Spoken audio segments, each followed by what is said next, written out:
백악관이 콜롬비아의 안정화와 베네수엘라 석유 매장량의 확보를 자축하며 샴페인을 터뜨리는 동안 현실은 제국의 가장 아픈 곳을 정면으로 가격했다. 전장이 아니라 제국의 생명선인 미 국채 시장에서다. 지난 12시간 동안 아시아 금융시장에서 벌어진 일은 남미에서의 도널드 트럼프의 전술적 승리가 전 세계 차원에서는 치명적인 전략적 패배로 전환되었음을 분명히 보여준다. 중국이 마침내 미국이 수십 년 동안 두려워해온 일을 실행에 옮겼다. 총성이 울린 것도, 대만의 협에서 군사적 위협이 나온 것도, 유엔에서의 격앙된 연설도 아니었다. 훨씬 더 조용하고 훨씬 더 치명적이며 훨씬 더 결정적인 조치였다. 중국이 미 국채를 대규모로 가속적으로 매도하기 시작한 것이다. 이것이 왜 핵 항모보다 위험한지 이해하지 못한다면 이 분석은 지금 우리가 목격하고 있는 붕괴를 바라보는 당신의 시각을 완전히 바꿔놓을 것이다. 워싱턴의 정책 결정자들이 군사적 오만에 가려보지 못하는 사실부터 설명하자. 한 나라가 미 국채를 판다는 것은 단순한 자산 이동이 아니다. 그것은 글로벌 금융에 조용하지만 잔혹한 언어로 보내는 정치적 선언이다. 달러를 더 이상 신뢰하지 않겠다는 말, 제국주의의 은행가 역할을 거부하겠다는 말, 연준이 통제력을 상실한 채 찍어내는 종이 약속 대신 금과 위안화, 원자재 같은 실물 자산을 택하겠다는 말이다. 이 메시지를 보내는 주체가 수십 년 동안 미국의 최대 해외 채권자였던 중국이고, 그것도 워싱턴이 베네수엘라 자산을 몰수하고 콜롬비아를 금융으로 협박한 직후라면 이는 작은 신호가 아니다. 미국 노동계급의 생활 수준을 어떤 석유 금수보다 훨씬 빠르게 파괴할 금융 지진의 시작이다. 나는 평생 자본주의의 모순과 세계 경제 권력의 작동 메커니즘을 연구해 왔다. 부채 위기, 통화 붕괴, 무역 전쟁, 제국의 몰락을 분석해 왔다. 단언컨대 지금 베이징과 워싱턴 사이에서 벌어지는 일은 현대 경제사에서 전례가 없다. 1971년 닉슨이 금태환을 포기했을 때도, 사우디와 페트로달러 체제를 맺어 미국 패권을 연장했을 때도, 소련 붕괴로 달러가 무혈의 왕좌에 올랐을 때도 아니었다. 2026년 1월 우리가 보고 있는 것은 50년 넘게 세계를 지배해온 시스템의 종말이다. 그런데도 뉴욕과 런던의 대중은 이를 거의 인지하지 못한다. 기업 언론이 텍사스로 들어오는 베네수엘라 석유의 도착을 환호하느라 바쁘기 때문이다. 내가 제시하려는 논지는 단순하지만 파괴적이다. 중국은 내부 재정 적자를 메우기 위해 국채를 판 것이 아니다. 더 이상 미국이 필요 없다고 달러에 불을 묶어두는 것이 국가안보 차원에서 용납할 수 없는 위험이라고 결론 내렸기 때문에 판 것이다. 이 차이가 중요하다. 이는 정상적인 포트폴리오 조정이 아니라 달러 패권의 종말을 알리는 신호다. 왜냐하면 이 매도의 의미를 이해하려면 미국을 수십 년간 경제 초강대국으로 떠받쳐 온 메커니즘을 먼저 이해해야 하기 때문이다. 이 메커니즘은 미국의 생산성에 기반하지 않는다. 생산성은 이미 수년째 하락 중이다. 혁신도 이제 아시아에 뒤처진다. 산업 역량은 해체되어 해외로 이전됐다. 이 체제는 훨씬 더 단순하고 훨씬 더 취약한 것에 의존한다. 바로 신뢰다. 거대한 집과 고급차 여러 대, 잦은 휴가와 사치를 누리는 이웃을 상상해 보라. 어느 날 그가 그 모든 것을 감당할 수 있는 소득이 없다는 사실을 알게 된다. 모든 것이 신용카드로 결제된 것이고, 그 카드마저 마법처럼 한도를 스스로 정하고, 상환 시점이 오면 카드를 더 찍어내거나 자녀 이름으로 새 카드를 만드는 방식이라는 것을. 이것이 바로 미국의 작동 방식이다. 반세기 동안 그래왔다. 미국은 생산보다 더 소비하고 수출보다 더 수입하며 세수보다 더 지출한다. 그 차액은 부채 발행으로 메운다. 세계가 신뢰했기 때문에 미 국채를 샀다. 그리고 여기 잔혹한 비밀이 있다. 미국은 언제나 갚을 수 있다. 더 많은 달러를 찍을 수 있기 때문이다. 세계는 선택지가 없어 그 달러를 받아들였다. 석유가 달러로만 거래되도록 보장한 군사력이 있었기 때문이다. 완벽한 고리, 지정학적 폰지 구조였다. 중국은 수십 년간 그 구조의 최대 자금줄이었다. 선전에서 만든 값싼 TV를 미국인이 살 때마다 달러는 중국 중앙은행에 금고로 흘러갔고 다시 미국채로 되돌아갔다. 겉으로는 상호 이익처럼 보였다. 그러나 근본적 결함이 있었다. 미국의 중국을 협박할 수 있는 힘을 쥐어줬다는 점이다.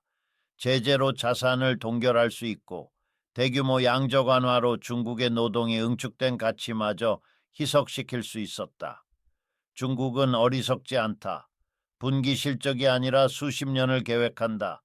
자신들의 최대 전략 경쟁자를 스스로 피난싱하고 있다는 사실을 깨달았다. 그리고 2026년 베네수엘라와 콜롬비아에서 국제법을 무시한 힘의 사용을 보며 결론을 내렸다. 그들의 막대한 외환 보유액은 보물이 아니라 인질이라는 것을. 이 지점에서 이야기는 결정적으로 흘러간다. 서구의 분석가들은 중국이 국채를 팔 수 없다고 조롱했다. 자멸이라고 말했다. 그러나 그들은 한 가지를 간과했다. 내일의 세계가 어제와 같을 것이라는 가정이다. 트럼프의 과잉 공격이 병행 세계의 형성을 가속할 것이라고는 계산하지 못했다. 워싱턴이 카리브해의 전술적 승리에 취해 있을 때 베이징은 조용히 구명정을 만들고 있었다. 서구의 분석가들이 비웃고 있을 때 중국은 이미 달러의 타이타닉에서 벗어나기 위한 구명정을 하나씩 조립하고 있었다. 가장 먼저 시작된 것은 양자 무역의 탈달러화였다. 러시아와는 가스와 석유를 위안화와 루블로 결제하는 구조를 만들었고 브라질과는 해알 위안 직접 결제를 도입했다. 그리고 결정적으로 페트로달러 체제의 핵심 축이었던 사우디아라비아와도 위안화 결제 가능성을 열어두는 합의를 이끌어냈다. 각각만 놓고 보면 기술적 실험처럼 보였지만 전체를 연결해 보면 하나의 명확한 패턴이 드러난다. 세계는 조용히 달러 없이 거래하는 법을 배우고 있었다. 그 다음은 금융 인프라였다. 중국은 CIPS라는 자체 국제결제 시스템을 구축했다. 이는 미국과 서방이 통제하는 스위프트의 대안이다.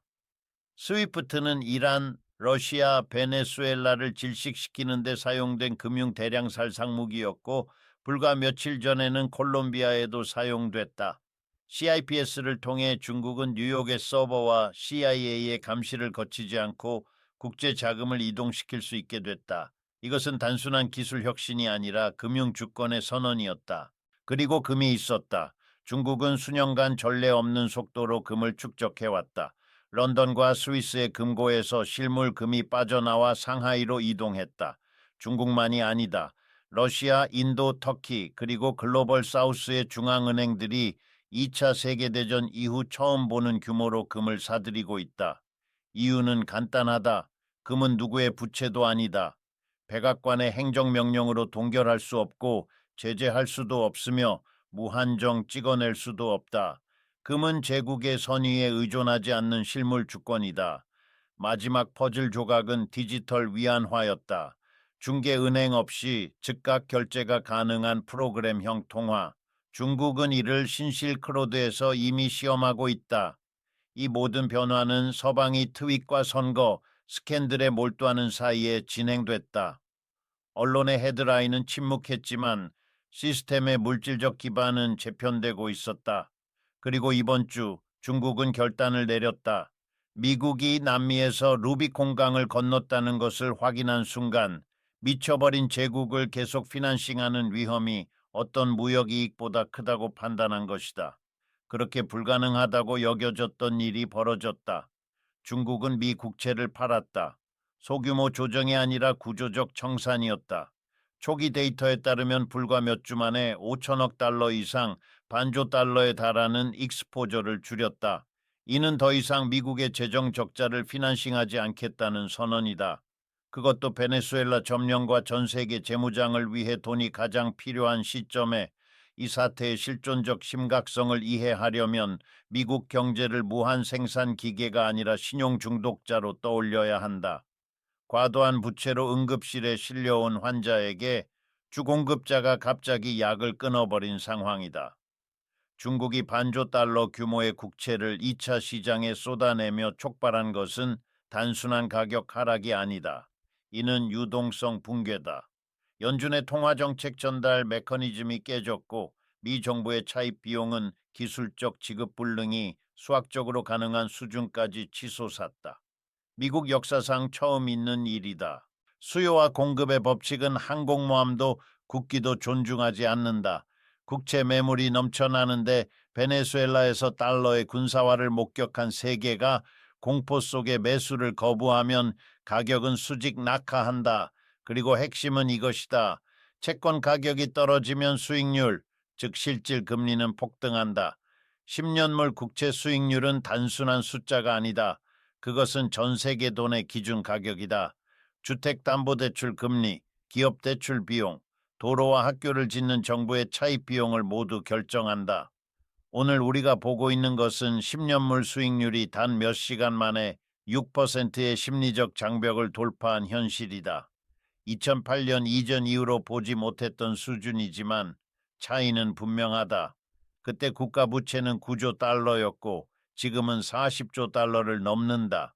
이 정도 금리 상승은 부채 이자 비용을 국방비와 사회보장비를 합친 것보다 큰 연방 예산 항목으로 만들어버린다. 미국은 값싼 부채의 이자를 갚기 위해 더 비싼 부채를 발행해야 하는 부채의 죽음의 나선에 공식적으로 진입했다. 그리고 이제 워싱턴의 대리석 건물 안에서 연준의 은행가들이 식은땀을 흘리게 만드는 질문이 남았다. 이 새로운 부채를 불이 꺼지지 않도록 시스템을 유지하기 위해 필요한 이 막대한 신규 국채를 누가 사줄 것인가? 과거에는 답이 명확했다. 중국이나 일본 같은 대형 매수자가 물러서면 연준이 최후의 매수자로 나섰다. 디지털 달러를 찍어 국채를 흡수하고 금리를 눌렀다. 2008년에도 그랬고 2020년에도 그랬다. 양적 완화라는 이름의 그 처방은 언제나 통했다. 하지만 2026년 1월의 상황은 완전히 다르다. 지금 같은 시점에 다시 돈을 찍는 것은 구제책이 아니라 자살 행위다. 베네수엘라와 콜롬비아 사태로 촉발된 에너지 공급 충격 때문에 인플레이션은 이미 통제 불능 상태다. 이 상황에서 수조 달러를 더 풀면 침체는 순식간에 바이마르 공화국식 하이퍼 인플레이션으로 변한다. 반대로 돈을 찍지 않고 금리 상승을 방치하면 미국 경제는 감당할 수 없는 이자 부담에 짓눌려 붕괴한다. 선택지는 둘뿐이고 둘 다 파국이다. 이것이 바로 레닌이 말했던 체크메이트다. 화폐를 부패시키는 것이 자본주의를 파괴하는 가장 확실한 방법이라는 그 명제의 현실적 구현이다. 중국은 단 한 발의 총성도 없이 미국을 이 불가능한 선택 앞에 세워두었다. 그 여파는 즉각적으로 실물 경제, 미국의 메인스트리트에서 폭발한다.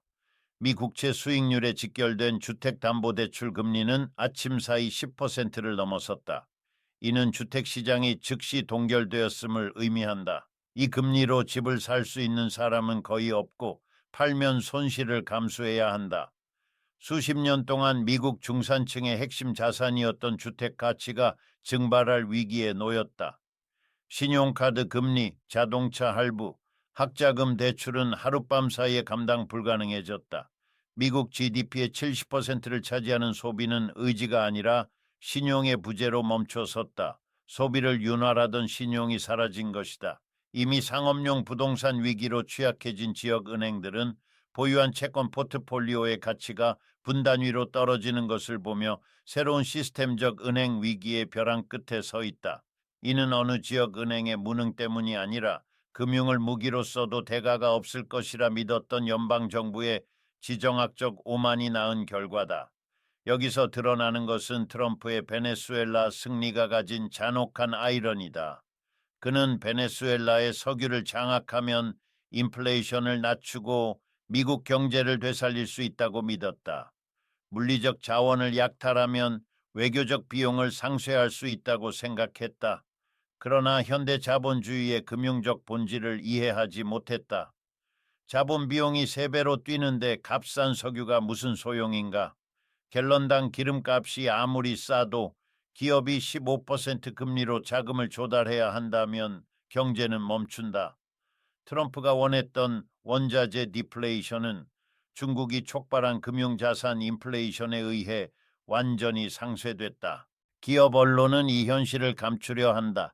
기술적 조정이라 부르고 곧 안정될 것이라 말한다. 그러나 나는 오늘 아침 국채 경매 데이터를 보라고 말한다. 30년물 국채 경매가 유찰됐다. 아무도 장기 미국 부채를 사려 하지 않았다. 연기금도 유럽중앙은행도 전통적 동맹인 일본조차도 아니다. 일본은 자기 통화 붕괴를 막느라 바쁘다. 이것은 구매자 파업이다. 채무국가가 겪을 수 있는 가장 공포스러운 사건이다. 세계가 미국이 미래의 빚을 갚을 능력이 없다고 판단했다는 의미다. 미 재무장관은 런던, 프랑크푸르트, 도쿄의 카운터파트들에게 전화를 걸어 채권 매입을 요구하고 있다. 대서양의 연대와 공동안보를 들먹인다. 하지만 이번에는 침묵이나 정중한 회피가 돌아온다. 동맹들 역시 대차대조표를 읽을 줄 알기 때문이다. 오늘 미국 부채를 사는 것은 매일 가치가 떨어지는 독성 자산을 떠안는 일이라는 것을 안다. 러시아, 이란, 베네수엘라, 콜롬비아에 대한 달러의 군사화는 기축통화를 정치적 리스크 자산으로 전락시켰다. 누구도 음악이 멈췄을 때 젖은 종이를 들고 남아있고 싶지 않다. 우리는 지스카르 데스탱이 말했던 과도한 특권의 해체를 보고 있다.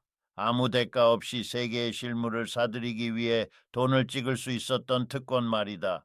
중국은 이제 그만하겠다고 선언했고 그 순간 제국의 취약함이 드러났다. 황제는 벌거벗었을 뿐 아니라 파산 상태다. 채권자들은 돈이 아니라 주권으로 빚을 회수하러 왔다. 그리고 이제 가장 위험한 단계가 시작된다. 경제적으로 상처 입고 부채에 몰리고 쉬운 신용에 접근하지 못하는 제국은 내부적으로 예측 불가능하고 폭력적으로 변한다. 계급 투쟁은 격화될 것이다. 누군가는 이 붕괴의 비용을 지불해야 하기 때문이다. 금융 올리가르이는 긴축과 인플레이션, 실업을 통해 그 부담을 노동자에게 전가하려 할 것이고 자신들은 실물 자산이나 달러에 손이 닿지 않는 관할권으로 불을 옮기려 할 것이다. 하지만 이 이야기에는 금융 헤드라인이 의도적으로 외면하고 있는 두 번째 층위가 있다. 중국은 미국채를 팔아서 달러 현금을 쌓아두고 있는 것이 아니다. 그랬다면 그것이야말로 어리석은 선택일 것이다. 달러는 지금 구조적으로 가치가 붕괴되고 있기 때문이다. 중국이 하고 있는 것은 전혀 다르다. 미국의 부채를 팔아치우는 동시에 대체 불가능한 실물 자산을 미친 속도로 흡수하고 있다. 이것이 바로 내가 말하는 대전환 자산의 대회전이다. 뉴욕의 트레이더들이 빨간 화면을 보며 공포에 질려 있는 동안 런던과 상하이의 원자재 시장에서는 전혀 다른 장면이 펼쳐지고 있다. 금, 구리, 리튬, 석유의 가격이 달러로부터 분리되기 시작했다. 중국은 국채를 처분해 확보한 유동성으로 전 세계의 실물 자원 공급을 빨아들이고 있다. 연준의 서버 속에 찍혀있는 숫자 수천억 달러는 제재 한 번이면 증발할 수 있지만 상하이 금고안의 금 옌천톤, 페루의 구리 광산 채굴권, 이란과 체결한 20년 장기 원유 공급 계약은 빼앗을 수 없는 실질적 권력이다. 이것이 바로 미국이 금융화의 도취 속에서 잊어버린 가장 기본적인 마르크스적 교훈이다. 가치는 월가에서 파생 상품을 찍어내며 만들어지지 않는다. 가치는 자원을 캐고 공장에서 상품을 생산하는 과정에서 창출된다. 지난 50년 동안 미국은 산업 기반을 해외로 내보내고 세계의 금융관리자 역할만 남겼다. 통화를 지배하면 생산도 지배할 수 있다고 믿었다. 그러나 중국은 그 논리가 허구임을 증명했다. 공장과 광산을 가진 쪽이 최종 발언권을 갖는다. 신용카드를 쥔 쪽이 아니라. 이 위기의 탄광 속 카나리아는 금이다. 브릭스 국가들의 중앙은행, 특히 중국과 러시아는 제2차 세계대전 이후 처음 보는 속도로 실물금을 사들이고 있다. 그들은 종이 금이나 ETF, 선물 계약을 원하지 않는다. 실물 인도를 요구한다. 그 결과 런던과 스위스의 금고는 비어가고 금속은 동쪽으로 이동하고 있다. 이것은 단순한 투자 트렌드가 아니다. 지정학적 규모의 은행런이다. 국가들이 제국의 법정화폐에 대한 신뢰를 상실했고 상대방 리스크가 없는 유일한 자산으로 돌아가고 있다는 뜻이다. 이것이 왜 미국의 평범한 노동자에게 치명적인가? 달러는 석유와 금을 사는 거의 유일한 통화였기 때문에 인위적으로 높은 가치를 유지해 왔다. 그러나 중국과 글로벌 사우스가 자국 통화나 금 연동 결제로 이런 자원들을 거래하기 시작하면 달러에 대한 강제 수요는 사라진다. 그 순간 달러 가치는 5%나 10%가 아니라 50%, 60%씩 붕괴할 수 있다. 이것이 의미하는 바를 상상해 보라.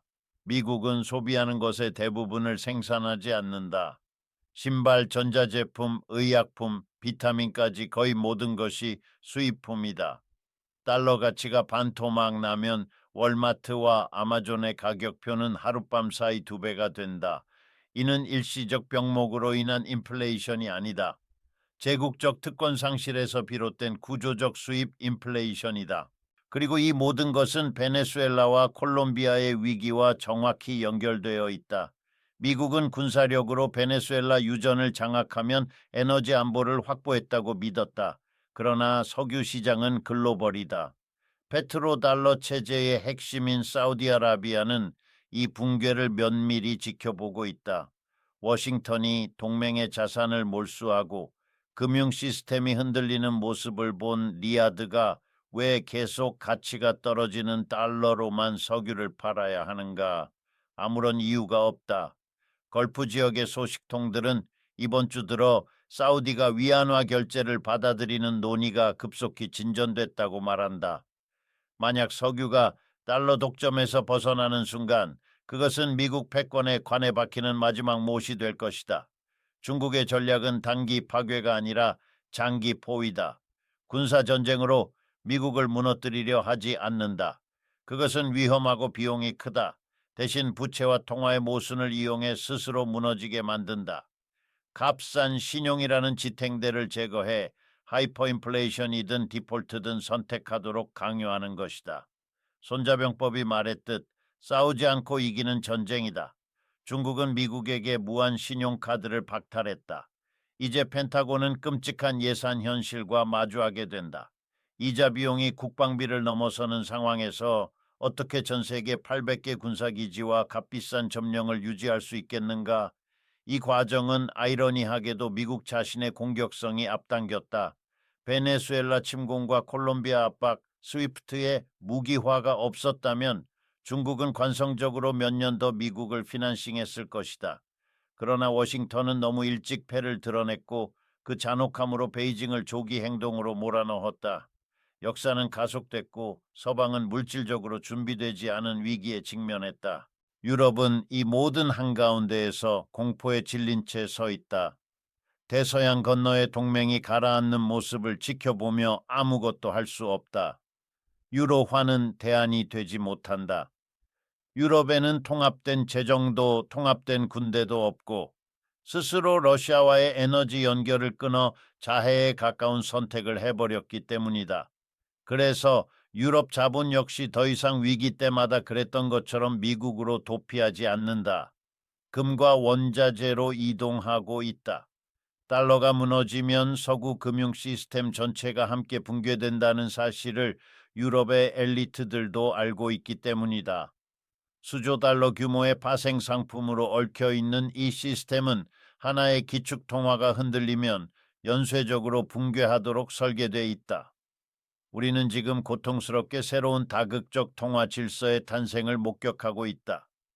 브릭스를 중심으로 한 통화 바스켓, 금과 석유, 가스, 전략 광물로 뒷받침되는 체제다. 이는 글로벌 사우스, 아프리카, 라틴 아메리카에게는 역사적 해방의 기회다. 처음으로 식민 지배자들이 통제하지 않는 통화로 자원을 팔 수 있는 길이 열리고 있기 때문이다. 그러나 미국의 평범한 시민에게 이 전환은 트라우마가 될 것이다. 값싼 소비에 익숙해진 사회는 자신들의 생활 수준이 예외주의의 산물이 아니라 세계가 제공한 보이지 않는 보조금이었다는 사실을 뒤늦게 깨닫게 될 것이다. 그리고 그 보조금은 이제 취소됐다. 미국 내부에서는 정치적 균열이 폭발적으로 커질 것이다. 누가 이 붕괴의 대가를 치를 것인가를 두고 전면적인 계급 충돌이 벌어진다. 연방 정부는 선택을 강요받는다. 군사 제국을 유지하기 위해 사회 보장을 자를 것인가, 아니면 국내 안정을 위해 해외 패권을 포기할 것인가. 역사상 모든 쇠퇴하는 제국이 맞닥뜨렸던 질문이다. 문제는 미국이 이 선택을 하는 시점이 너무 늦었다는 것이다. 부채는 이미 산처럼 쌓였고 신용은 증발했다. 그리고 여기서 우리는 가장 위험한 가능성과 마주한다. 경제적으로 포위되고 재정적으로 궁지에 몰린 제국은 외부가 아니라 내부에서 폭력적으로 변한다. 인플레이션, 실업, 긴축이 동시에 닥치면 민주적 합의는 붕괴된다. 극단주의가 부상하고 사회는 분열된다. 이는 외부의 적이 만든 결과가 아니다. 수십 년간 현실을 부정하고 생산 대신 금융에 의존하며 통화를 무기로 삼아도 대가가 없을 것이라 믿었던 선택의 누적된 결과다. 중국의 행동은 도덕적 판단이 아니다. 그것은 냉정한 계산이다. 더 이상 미쳐가는 제국의 빚을 피난싱하지 않겠다는 결정이다. 세계는 이를 보고 있다. 많은 나라들이 같은 질문을 던지고 있다. 다음은 우리인가? 그리고 그 질문에 대한 합리적 답은 하나다. 위험을 줄여야 한다. 달러 노출을 줄이고 실물 자산을 늘리고 대체 결제망을 구축해야 한다. 그래서 중국의 매도는 끝이 아니라 시작이다. 다른 중앙은행들이 뒤따를 가능성은 높다. 우리가 지금 보고 있는 것은 단순한 금융위기가 아니다. 이는 세계 질서의 전환, 권력의 재배치, 그리고 가치가 어디에서 창출되는가에 대한 근본적 재정이다. 종이 위의 숫자에서 서버 속의 장에서 다시 땅과 공장, 에너지와 자원으로의 이동이다. 미국은 오랫동안 그 현실을 잊고 있었다.